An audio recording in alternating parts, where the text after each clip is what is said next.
It has to be something that everybody can take hold of a piece of. For example, every day there are little things that we could do to begin shifting our consciousness.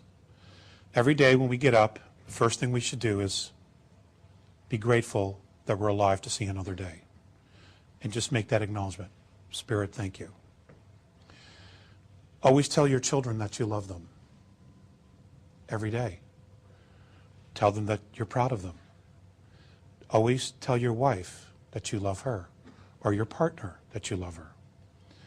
Always be friendly and cordial at the office. Okay? When you hear an ambulance drive by, just say a blessing. Say, I bless whoever that's for, and that their highest good is what is achieved. Little things like that. When you walk into a room, just say, I bless this room. Little things like that make all the difference. Because it's conscious intent that every day when you do things like that, and that's all, those things are easy to do, all right? Is what you do is you begin to polarize. You begin to magnetize those spaces with your thoughts. And whatever you magnetize and you put out, it will come back. It will be mirrored back to you. That's why Earth is boot camp for the soul. It's because that's what it does. It mirrors our shit back to us. You know? And the more shit, the more shit. Okay? And that's why it's so overwhelming after a while.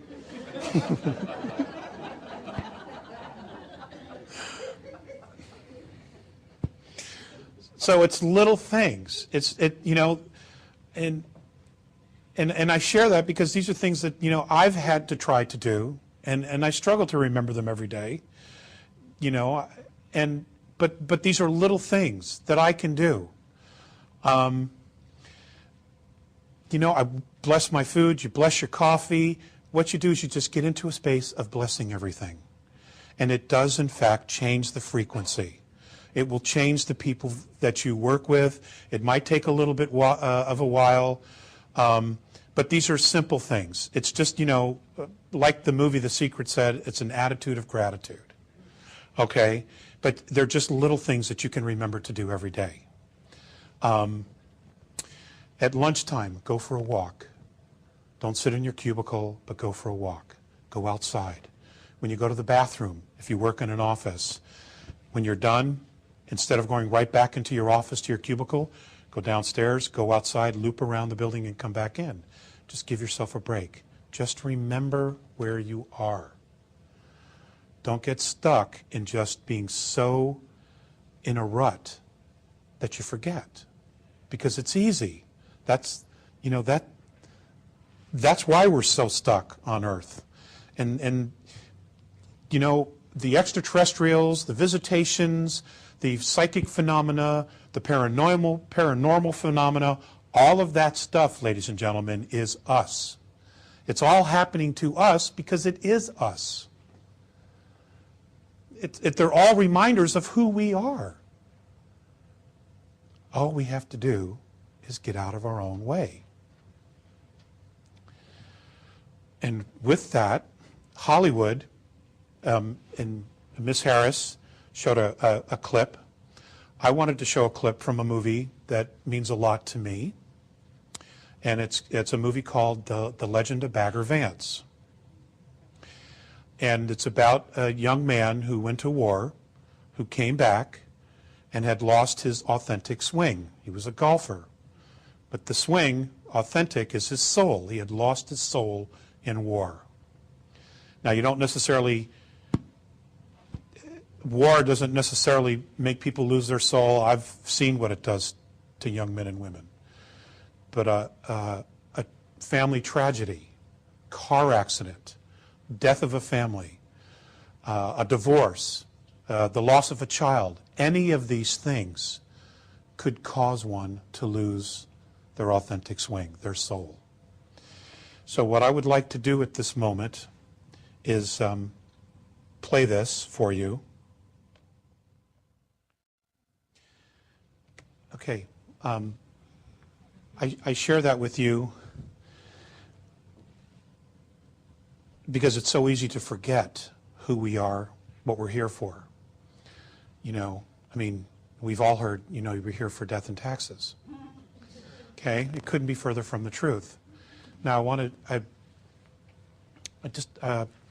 to share with you some things. I've shared with you the Andromedan perspective about who we are. I want you to know that Earth has been an experiment for a very, very long time. Every life form that's here has come from a different planet, different star system, in some cases even from different universe or galaxies. And what's happened is that each one of the life forms on this planet, virtually most of them, have been genetically altered to live in our ecosystem. Okay, an Earth environment, E-type, is actually very rare. This is not the norm. This is a very complicated ecosystem that we live on. Many of the creatures on our world would be found in other planets, other star systems, in methane, on methane planets, hydrogen planets, carbon, all different kinds of chemical components that we haven't even discovered yet, that these life forms live in. But as travelers travel through space, what they'll do is they'll pick up these life forms. They will collect DNA. And then what they'll do is they'll experiment with it. They'll try to recreate these life forms, just like we are at a place of doing now. This is not new. Civilizations have been doing this forever, okay, to try to improve or to see what happens. Earth is magnificent, absolutely magnificent. And many of the extraterrestrial races that have talked to the Andromedans have just been beside themselves at how bad it's gotten. They just don't understand why we, as a race, would allow any of our governments to use technology that they know is harmful to the planet. They just don't get it.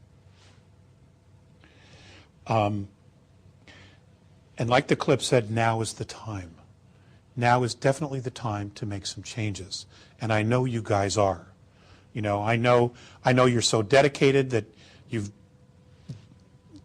made the time and put the resources together to come here to hear the speakers, to make the changes within yourself, to share this stuff with your friends and share the DVDs.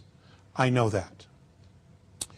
But like I said, life, these tapes, these DVDs have a life of their own. They go other places. Thank you.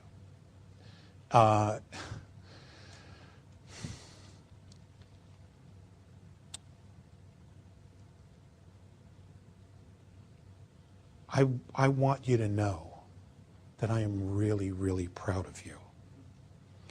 And I'm really proud of us. And I know that we have not shown our qualities as a race on this planet through our history. But I also know that when the chips are down, that most people will stand up and they will do the right thing. I know that. And I truly feel that. And that has been my argument with the A's and my stand with the A's all along. You know,